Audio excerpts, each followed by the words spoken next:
Just a little situation that he put me in to, make me lose. But he thought I was gonna lose. You talking about like a boxing match or?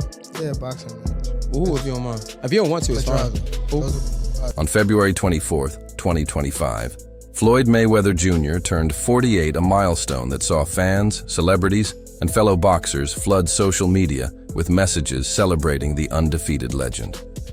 Yet, amid all the well wishes, one particular post stood out not for its warmth, but for the tension it carried. And it came from none other than Gervonta "Tank" Davis. From that moment, things have only escalated, with talks of a fight gaining momentum, and Tank finally revealing the real reason he left Mayweather Promotions. Stop listening, old boy. Now he done came out and put his young homie in his drawers on his... Gervonta "Tank" Davis, the former Mayweather Promotions star and a fighter once seen as Floyd's successor, posted a training clip with a caption that read, "Life is better when you're gone, and I don't need you." It wasn't just the words that sparked interest, but the timing right on Mayweather's birthday, leading to widespread speculation that the message was aimed at the man who once controlled his career. The post was yet another chapter in their ongoing public feud, one that has been brewing for years. And now, it seems, it will finally be settled in the ring. Y'all career. I mean, y'all No, it was a relationship, not downfall. career. Yeah, it wasn't a downfall of my career. I mean, our relationship, because it was more things that he was doing, like... He scheduled a fight, I think. The strained relationship between Floyd Mayweather and Gervonta "Tank" Davis has been no secret. Their fallout was public and messy, beginning when Davis left Mayweather Promotions in 2022 after years of underlying tension.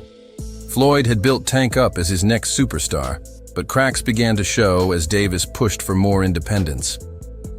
By 2023, their feud escalated when Davis revealed he had been banned from Mayweather's gym while preparing for his fight against Ryan Garcia.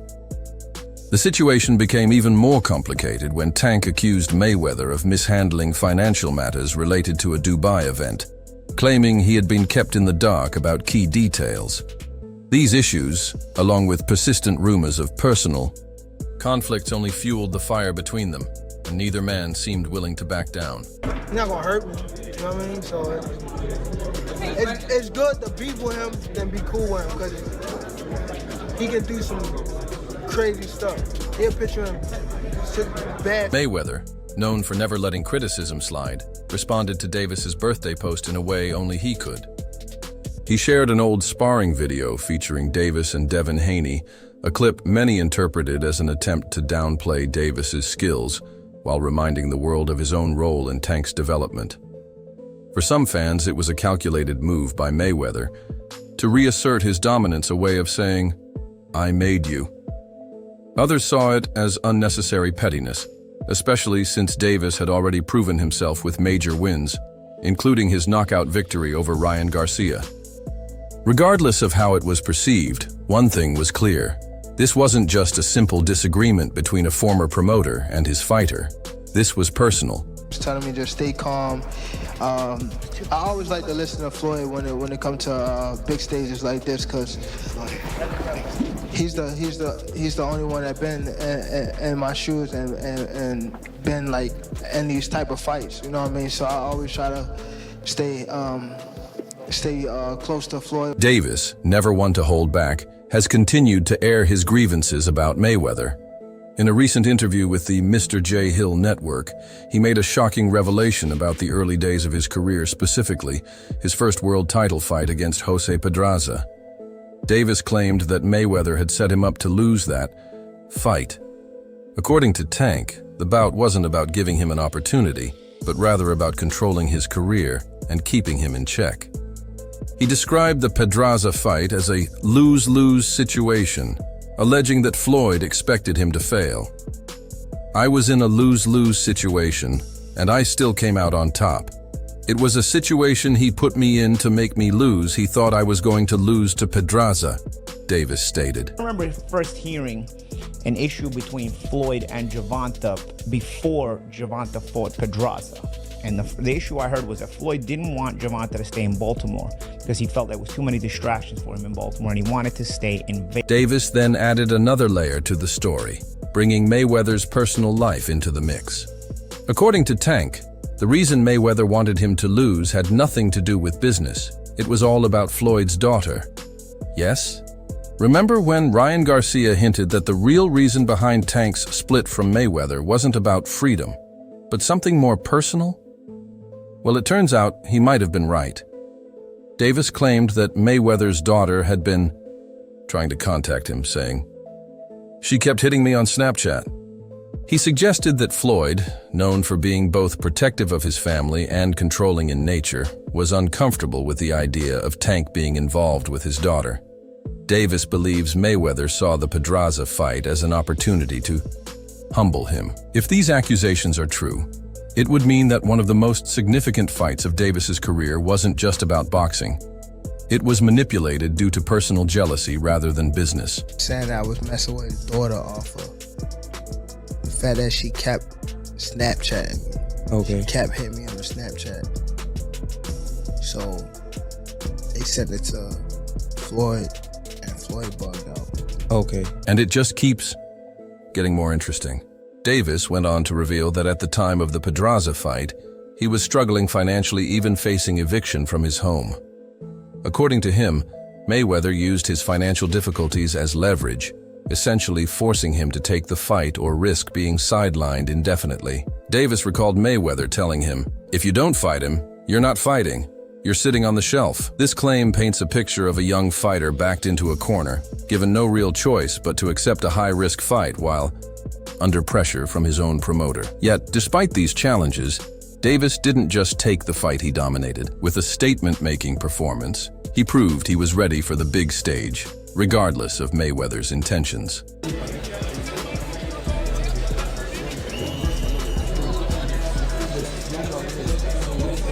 For years, the tension between these two has been brewing, and with every new interview or social media post, their feud has only intensified. Many assumed their relationship would never recover, but now they seem to be moving toward the only logical conclusion, settling things in the ring. Mayweather, despite being retired, has never ruled out exhibition fights. And with the way he's been responding to Davis lately, it's clear he still has something to prove. On the other side, Davis has made it clear that he no longer respects Mayweather the way he once did. What started as a mentor-protege relationship has now turned into a full-fledged rivalry. And at this point, it seems like neither man will be satisfied until they stand across from each other in the ring. But he would do business with you if you act like this. But it happens a lot in boxing, though, right? Oh, yeah, because to be it's common in strategic. boxing. Yeah. Floyd was telling him all these things. Floyd's given this counsel to Yes. Gervonta. Who do you think is telling him to do the rehydration clauses? The idea of Mayweather fighting Davis in any capacity was once unthinkable. Floyd was the mentor, the businessman, the retired legend who had nothing left to prove. But as time has passed, the lines between exhibition fights and real fights have blurred. Mayweather has continued stepping into the ring for high-profile exhibitions, including his recent rematch with John Gotti III, and he still trains like an active fighter. Davis, on the other hand, remains one of the most dangerous fighters in the sport, boasting devastating knockout power and an undefeated record. The gap between them isn't as wide as it once was, at least not in terms of public perception. Mayweather is still the legend, but Davis is the future, and he knows it. Got you, baby. Boy, what's going on, boy? What's going on, boy? It's no longer just about money or bragging rights, it's about control. Mayweather has spent his entire career being the one in charge, calling the shots, and making fighters bend to his will. Davis, meanwhile, has fought to carve his own path, rejecting Mayweather's influence in the process. If this fight happens, it won't just be about skill, it will be about legacy. Mayweather will be fighting to remind the world that he's still the master, that no matter how much Davis achieves, he will always be in Floyd's shadow. Davis, on the other hand, will be fighting to prove that he has surpassed his former mentor, that he doesn't need Mayweather's approval to be great. So this is your last fight with Mayweather Promotions? Yes, sir. And, you know, Tank announced that he's leaving Mayweather Promotions. What do you have to say about his departure?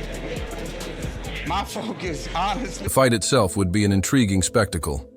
Mayweather, even at 48, still possesses some of the best defensive skills in boxing history, while Davis carries the kind of power that can end a fight in an instant. It would be a battle of styles, but more than that, it would be a battle of egos. Both men have spent years taking verbal shots at each other, and now they have a chance to settle it physically. Their relationship has been over for some time, but Davis is finally letting the world in on why things truly fell apart. Say, man, look, man. Your beef is not with Floyd Mayweather. You sit here beefing with Floyd. It's a fighter out here that's been calling your name. What started as a dream come true, training under one of the greatest boxers of all time, eventually turned into a harsh lesson on how the business side of boxing can be just as ruthless as the fights themselves. On the Mr. J. Hill podcast, Davis didn't sound like he was just venting. He was exposing a system that keeps fighters dependent, controlled, and in many cases, financially trapped. His words didn't just paint Mayweather as a flawed mentor, but as someone who carefully managed how much power and freedom his fighters could have. The money, the opportunities, even the personal relationships, it was all part of a structure designed to keep Mayweather in charge. There's no reason for me to go at Floyd. Floyd don't never. He felt as though I'm at that point where as though I passed him. And I'm doing it at a young age. Like when Floyd was 29, you'll see, bro. Yeah. One of the most telling things Davis revealed was how he was given financial help early in his career. According to him, Mayweather would offer small amounts of money, $10K or $15K at a time, just enough to keep things moving, but never enough to provide real security. Davis saw it as a way of controlling him, keeping him reliant rather than empowering him to become truly independent. It was a sharp contrast to the image many have of Mayweather, a fighter who built his legacy by breaking free from promoters and calling his own shots. The irony isn't lost here. Mayweather made sure no one owned him, but Davis felt like he was never given that same freedom under Mayweather Promotions. And invest in real estate so that we can live that same great life when our careers are over. So I guess that he took it as, I guess he's the only one that wears Chrome Heart. He's the only one that wears Gucci. He's the only one that wears Louis Vuitton. He's the only one that drives a Mercedes. And last time What makes this situation even more interesting is that Mayweather Promotions has been unusually quiet in 2025. With Richard Schaefer stepping in as the new CEO, many expected the company to make major moves, especially given how strong boxing has been this year. But instead, there's been silence. No big fights, no new stars, no major headlines. For a company once positioned as a serious promotional force, it's a noticeable decline. It raises the question, has Mayweather simply lost interest in running a promotional company, or has his past way of doing business finally caught up with him? The thing I want to touch on is the Floyd situation. You know, Floyd is Floyd. That's like I say, Tank is Tank, man. But at the end of the day, you know, the man is chasing greatness. And you should be supporting that. I always Davis also made it clear that his fallout with Mayweather wasn't just about business. It was personal. He talked about the moment he realized the person he once idolized wasn't who he thought he was. That kind of disappointment isn't just about contracts or money, it's about trust. He saw Mayweather as someone who would genuinely help him, but over time, he felt like everything came with strings attached. And he wasn't the only one who noticed. According to Davis, he would talk to other fighters, letting them know what was really happening behind the scenes, warning them not to fall into the same cycle. That part of the story is especially interesting, because it suggests that Mayweather's way of handling fighters wasn't a secret. It was just something nobody had spoken about publicly. That probably was like $100 grand. Right. He bought me a lot. He bought me a car. He got me in the house. He did a lot. He did a lot before I even... There's also the question of whether this fallout has affected Davis's career in any way. The numbers suggest it hasn't, if anything. He's become an even bigger star since leaving Mayweather Promotions, proving he never needed that backing to begin with. That alone challenges the narrative Mayweather pushed for years, that he was the key to his fighter's success. In reality, Davis is living proof that sometimes getting away from a big-name promoter can be the best thing for a fighter's career. One last thing to consider is whether other fighters will start coming forward with similar stories. Davis was the biggest star under Mayweather Promotions, but he wasn't the only one.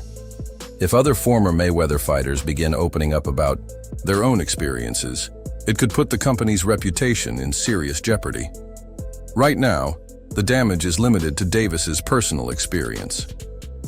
But if a pattern emerges, it could force people to take a much harder look at how Mayweather ran his business. What's your thought on Tank and Floyd going back and forth, man? I let two grown men handle their business, but they know whose side I'm on if we gotta go there. At this point, Davis has moved on. He's a top star, making more money than ever, and doing it on his own terms. But his words carry weight, highlighting a much bigger issue in boxing: the way power is controlled, how money is distributed, and how some fighters are kept in check by the very people who are supposed to be helping them.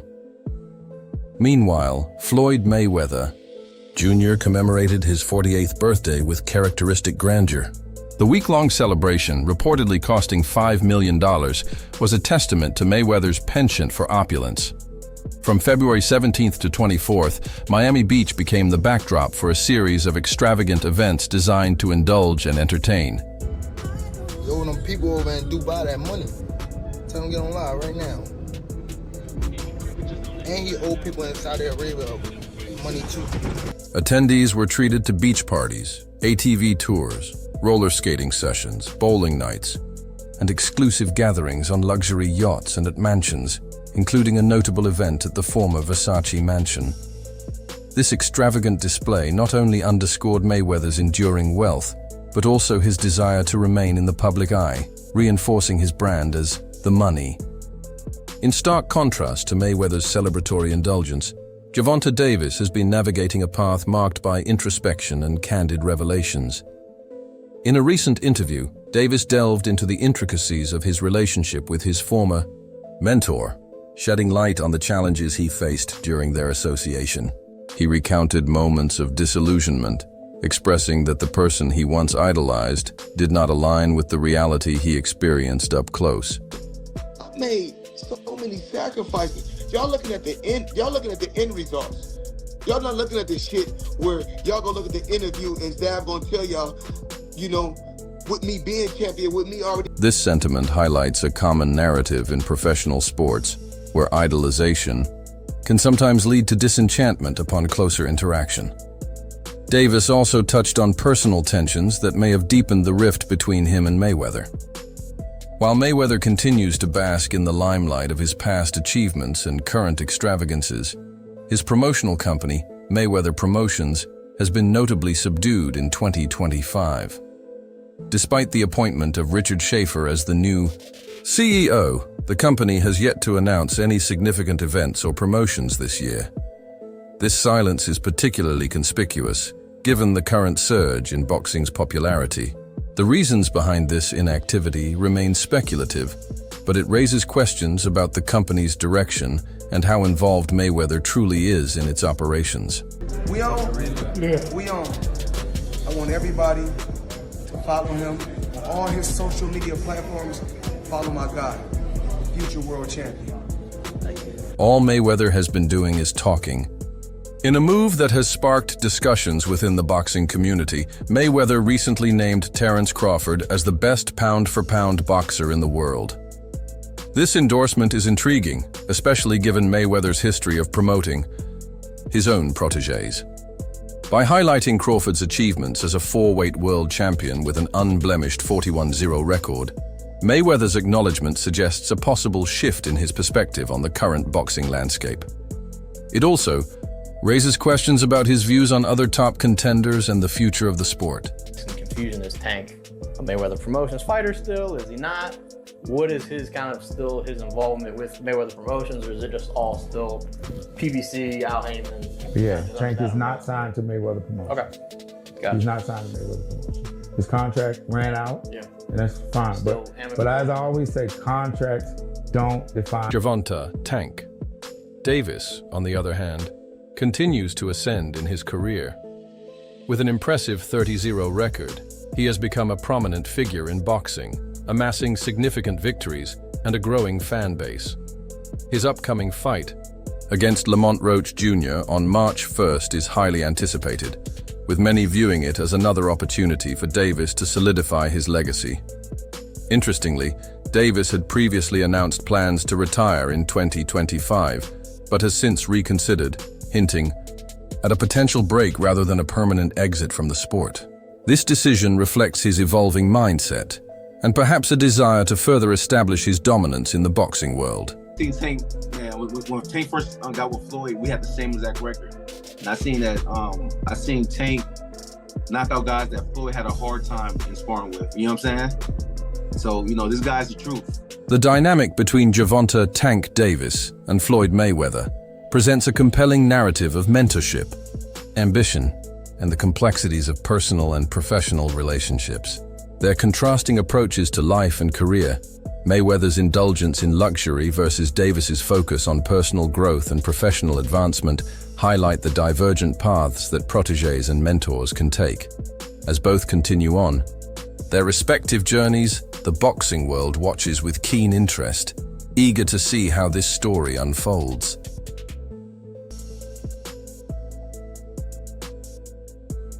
Examining the broader implications of their relationship reveals the challenges that arise when personal and professional worlds collide. The mentor-protégé dynamic is inherently complex, often fraught with expectations, aspirations, and the inevitable desire for independence. Davis's candid reflections on his experiences with Mayweather highlight the potential pitfalls of such relationships, especially when personal grievances and professional ambitions intersect.